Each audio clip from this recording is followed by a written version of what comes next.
Hello friends, welcome back to the channel Nimmi's cooking ಬಿ. ಬನ್ನಿ ಇವತ್ತು ಹನಿ ಕೇಕ್ನ ಹೇಗೆ ಈಸಿಯಾಗಿ ಮಾಡ್ಕೊಳ್ಳೋದು ನೋಡೋಣ.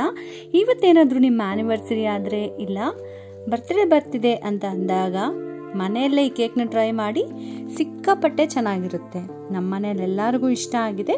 ಹಾಗಾದರೆ ಬನ್ನಿ ಈ ಹನಿ ಕೇಕ್ನ ಹೇಗೆ ಮಾಡ್ಕೊಳ್ಳೋದು ಅಂತ ನೋಡೋಣ.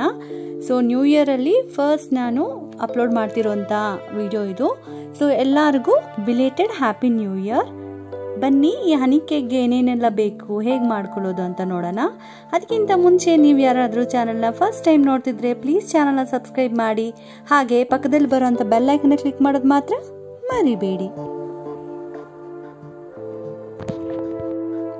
ಹನಿ ಕೇಕ್ ಮಾಡ್ಕೊಳ್ಳೋಕ್ಕೆ ಮೊದಲನೇದಾಗಿ ಅರ್ಧ ಕಪ್ಪಷ್ಟು ಸಕ್ಕರೆ ಪುಡಿ, ಹಾಗೆ ಅರ್ಧ ಕಪ್ಪಷ್ಟು ಮೊಸರು, 1/4 ಕಪ್ ಆಗೋಷ್ಟು ಎಣ್ಣೆನ ಹಾಕೊತಿದ್ದೀನಿ.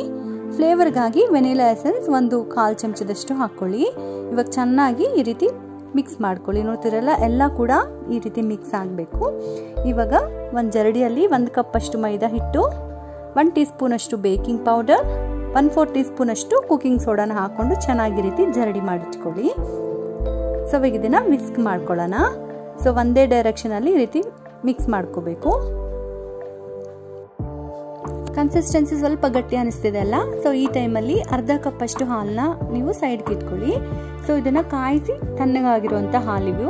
ಸೊ ಅರ್ಧ ಕಪ್ಪಷ್ಟು ಇಟ್ಕೊಳ್ಳಿ, ನಿಮ್ಗೆ ಎಷ್ಟು ಹಿಡಿಯುತ್ತೋ ಅಷ್ಟು ಹಾಕೊಳ್ಳಿ. ಇಲ್ಲಿ ನನಗೆ ಅರ್ಧ ಕಪ್ಪಷ್ಟು ಫುಲ್ ಯೂಸ್ ಆಗಿದೆ. ಸೊ ಈ ರೀತಿ ಮಿಕ್ಸ್ ಮಾಡ್ಕೊಳ್ಳಿ. ಕನ್ಸಿಸ್ಟೆನ್ಸಿ ನೋಡಿ ಈ ರೀತಿ ಇರಬೇಕು. ಸೊ ನನಗೆ ಅರ್ಧ ಕಪ್ಪಷ್ಟು ಹಾಲು ಪೂರ್ತಿ ಉಪಯೋಗಿಸಿದ್ದೀನಿ. ಇವಾಗ ಯಾವುದ್ರಲ್ಲಿ ನೀವು ಬೇಕ್ ಮಾಡ್ತೀರಾ ಅದಕ್ಕೆ ಸ್ವಲ್ಪ ಎಣ್ಣೆ ಹಾಕ್ಕೊಂಡು ಅದಕ್ಕೆ ಒಂದು ಸ್ವಲ್ಪ ಮೈದಾ ಹಿಟ್ಟು ಹಾಕ್ಕೊಂಡು ಸ್ಪ್ರೆಡ್ ಮಾಡ್ಕೊಳ್ಳಿ ಈ ರೀತಿ. ಸೊ ಇವಾಗ ನಾವು ರೆಡಿ ಮಾಡಿ ಇಟ್ಕೊಂಡಿದ್ದೀವಲ್ಲ ಹಿಟ್ಟನ್ನ ಇದಕ್ಕೆ ಹಾಕೊಳ್ಳೋಣ. ಸೊ ಹಾಕ್ಕೊಂಡು 1-2-3 ಸರಿ ಈ ರೀತಿ ಟ್ಯಾಪ್ ಮಾಡಬೇಕು. ಏರ್ ಬಬಲ್ಸ್ ಏನಾದರೂ ಇದ್ದರೆ ಈಚೆ ಬಂದ್ಬಿಡುತ್ತೆ. ಸೊ ಇಲ್ಲಿ ನಾನು ಆಲ್ರೆಡಿ ಪ್ರೀ ಹೀಟ್ ಮಾಡಿ ಇಟ್ಕೊಂಡಿದ್ದೀನಿ. ಹಾಗೆ ಮಧ್ಯದಲ್ಲಿ ಒಂದು ಸ್ಟ್ಯಾಂಡ್ ಇಟ್ಕೊಂಡಿದ್ದೀನಿ. ಇವಾಗ ನಾವು ರೆಡಿ ಮಾಡಿ ಇಟ್ಕೊಂಡಿರೋಂಥ ಕೇಕ್ನ ಈ ರೀತಿ ಪ್ಲೇಸ್ ಮಾಡಿ ಒಂದು 30-35 ನಿಮಿಷ ಮೀಡಿಯಂ ಫ್ಲೇಮಲ್ಲಿ ಬೇಕ್ ಮಾಡ್ಕೊಳ್ಳೋಣ.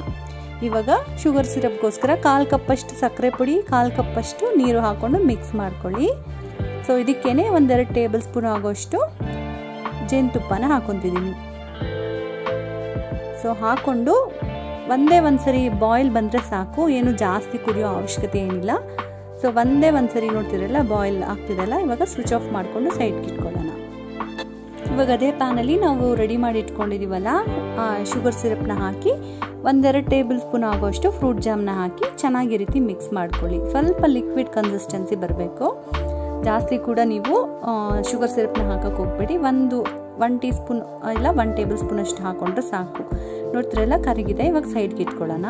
ಇಲ್ಲಿ ಕೇಕ್ ಕೂಡ ರೆಡಿ ಆಗೋಗಿದೆ. ಒಂದು 35 ನಿಮಿಷ ನಾನು ಬೇಕ್ ಮಾಡ್ಕೊಂಡಿದ್ದೀನಿ. ಒಂದು ಟೂತ್ ಪಿಕ್ನ ಈ ರೀತಿ ಇನ್ಸರ್ಟ್ ಮಾಡಿ ನೋಡಿದ್ರೆ ಸಾಕು. ಸೊ ಏನು ಅಂಟದೆ ಬಂದಿದೆ ಅಂದರೆ ಕೇಕ್ ರೆಡಿ ಆಗೋಗಿದೆ. ಸೊ ಇವಾಗ ಇದನ್ನು ತಣ್ಣಗಾಗಕ್ಕೆ ಬಿಡೋಣ.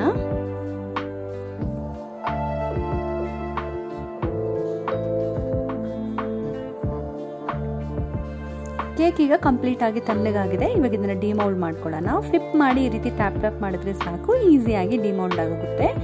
ನೋಡ್ತಿರಲ್ಲ ಎಷ್ಟು ಸಾಫ್ಟ್ ಆಗಿ ಫ್ಲಫಿ ಆಗಿ ಬಂದಿದೆ ಅಂತ. ಸೊ ಇದಕ್ಕೆ ಈ ಕೇಕ್ಗೆ ಇವಾಗ ನಾವು ಟೂತ್ ಪಿಕ್ ಸಹಾಯದಿಂದ ಸ್ವಲ್ಪ ಪೋಕ್ ಮಾಡಬೇಕು, ಅಂದರೆ ಹೋಲ್ಸ್ ಮಾಡ್ಕೋಬೇಕು. ಆವಾಗ ನಾವು ಶುಗರ್ ಸಿರಪ್ ಹಾಕುವಾಗ ಚೆನ್ನಾಗಿ ಅಬ್ಸರ್ವ್ ಮಾಡ್ಕೊಳ್ಳುತ್ತೆ. ಸೊ ನಿಮ್ಗೆ ಇದೇ ಶೇಪ್ ಬೇಕಂದರೆ ಇದೇ ಶೇಪಲ್ಲಿ ಕಟ್ ಮಾಡ್ಕೋಬೋದು. ಇಲ್ಲ ಅಂದರೆ ನಿಮಗೆ ಹನಿ ಕೇಕ್ ಥರ ಸ್ವಲ್ಪ ರೆಕ್ಟ್ಯಾಂಗ್ಯುಲರ್ ಥರ ಕೂಡ ನೀವು ಮಾಡ್ಕೋಬೋದು. ಸೊ ಇವಾಗ ಶುಗರ್ ಸಿರಪ್ನ ಈ ರೀತಿ ಸ್ಪ್ರೆಡ್ ಮಾಡ್ತಿದ್ದೀನಿ. ನೋಡ್ತಿದ್ರಲ್ಲ ಅಬ್ಸರ್ವ್ ಮಾಡ್ಕೊತಾ ಇದೆ. ಸೊ ನಿಮ್ಗೆ ಏನಾದರೂ ಅಬ್ಸರ್ವ್ ಮಾಡ್ಕೊತಿಲ್ಲ, ತುಂಬ ಕಷ್ಟ ಆಗ್ತಿದೆ ಅಂದರೆ ನೀವು ಕೇಕ್ನ ಟರ್ನ್ ಮಾಡಿಬಿಟ್ಟು ಬ್ಯಾಕ್ ಸೈಡಿಂದ ಕೂಡ ನೀವು ಶುಗರ್ ಸಿರಪ್ನ ಹಾಕ್ಬೋದು. ಸೊ ಇಲ್ಲಿ ನನಗೆ ಆಲ್ಮೋಸ್ಟ್ ಕಂಪ್ಲೀಟಾಗಿ ಅಬ್ಸರ್ವ್ ಆಗಿದೆ. ಇವಾಗ ನಾವು ರೆಡಿ ಮಾಡಿ ಇಟ್ಕೊಂಡಿದ್ದೀವಲ್ಲ ಆ ಜಾಮ್ನ ಕೂಡ ಈ ರೀತಿ ಹಾಕ್ಕೊಂಡ್ರೆ ನೋಡ್ತಿದ್ದೀರಲ್ಲ ಈಗಲೇ ತುಂಬ ಚೆನ್ನಾಗಿ ಕಲರ್ಫುಲ್ಲಾಗಿ ಕಾಣಿಸ್ತಿದೆ. ಇದು ಸ್ವಲ್ಪ ಡೆಕೋರೇಟಿವ್ ಆಗಿ ಕಾಣೋಕ್ಕೆ ಡೆಸಿಕೇಟೆಡ್ ಕೋಕೋನಟ್ ಅಂತ ಮಾರ್ಕೆಟಲ್ಲಿ ಸಿಗುತ್ತೆ.